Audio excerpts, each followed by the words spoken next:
We all kind of saw it happening, didn't we?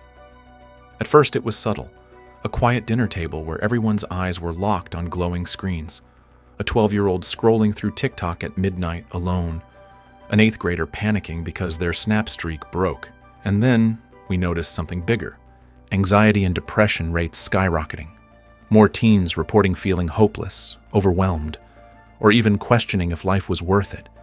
And yet, we kept handing them screens. Jonathan Haidt's book, called The Anxious Generation, doesn't just ask, what's going on with our kids? It delivers a wake-up call, one backed by years of data, global trends, and the haunting reality that we may have unknowingly rewired an entire generation's brains. So, stick around, because we're not just going to talk about what went wrong. We're going to unpack the actual research-backed steps Haidt lays out to help fix it. Steps that parents, schools, and entire communities are already using to take childhood back from big tech. And if you're a parent or a future parent or just someone who cares about the next generation, this is something you'll want to hear. But first, let's back up. Haidt isn't tossing blame or fear-mongering. He starts by pointing out something we've all felt. And nope, this isn't just a parenting issue or a Gen Z problem. This is a cultural shift, and it came on fast. He calls it the great rewiring of childhood. And once you understand what that means, you can't unsee it. For thousands of years, childhood was lived in the real world. Kids ran, jumped, climbed trees, rode bikes, built forts, got into arguments, made up again. They took risks. They got bored. And through it all, they learned how to navigate the messiness of life. Then came the early 2010s. Smartphones had just become mainstream. Social media platforms exploded, and suddenly childhood wasn't happening outside anymore. It was happening online. We didn't plan this. No parent said, let's replace face-to-face friendships with filtered ones.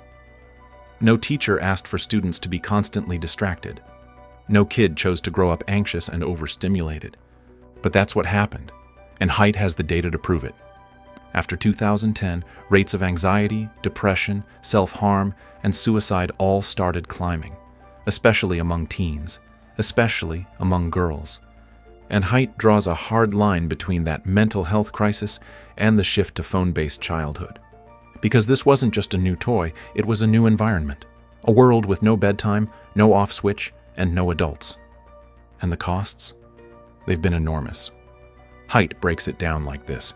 We traded play for scrolling. We traded real-world risk for digital surveillance. We traded boredom for constant stimulation. And we traded deep friendships for shallow connections. He tells a story about how kids used to meet up in parks, unsupervised. They figured out their own rules, got into arguments, sorted it out. Now?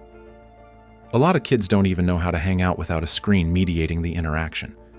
Instead of climbing trees or biking through the neighborhood, they're lying in bed watching YouTube shorts for hours. Instead of passing notes in class, they're sending snaps with no words, just maintaining a streak so a number doesn't disappear. And it's not just what they're doing, it's what they're missing. They're missing the kind of play that builds confidence. They're missing the awkward conversations that build social skills.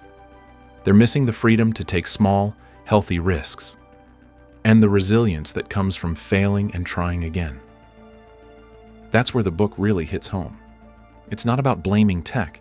It's about showing what we gave up when we embraced it too soon, too fast. Haidt outlines 4 key developmental needs that got pushed aside. 1. Sleep. When kids bring their phones to bed, their sleep suffers. It's not just the blue light.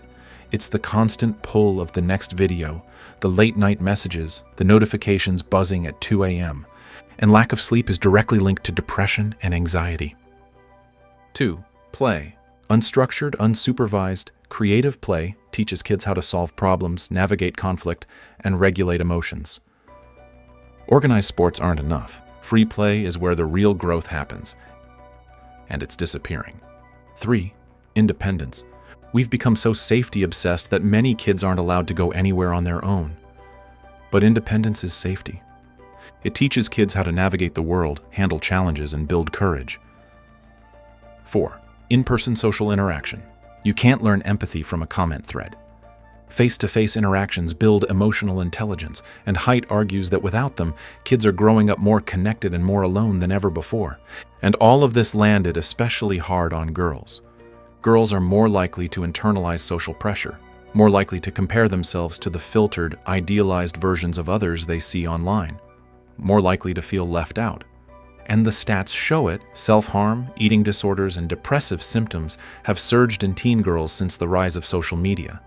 But boys haven't been spared either. Instead of filters and likes, they're drawn into endless gaming, YouTube spirals, Reddit forums. They're not comparing their bodies, but many are retreating from the real world into screens, losing social motivation altogether. And while tech companies keep saying, "We're working on safety," the truth is, these platforms were never built for kids. They were built to be addictive, to maximize time on screen, not well-being. So, what now? That's where this book stands apart. It's not just a diagnosis, it's a blueprint for change. Haidt lays out 4 big steps, and while they might feel radical, they're backed by science and common sense. First, delay smartphones. Give kids a flip phone or a basic talk and text device until high school. It's not about banning tech, it's about timing. Let their brains develop without the constant dopamine drip of apps and notifications. Second, no social media before 16. That may sound tough, but Haidt explains why. Adolescents are still forming their identities. Social media puts them in a pressure cooker of performance and judgment before they've built the emotional tools to handle it. Third, bring back real play. Let kids roam. Let them build, explore, make up games, settle arguments.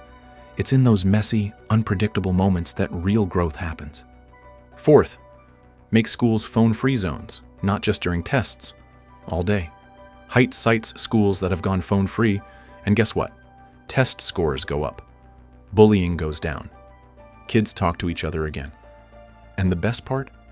You don't have to do this alone. Haidt emphasizes that this is a collective problem, which means we need collective solutions.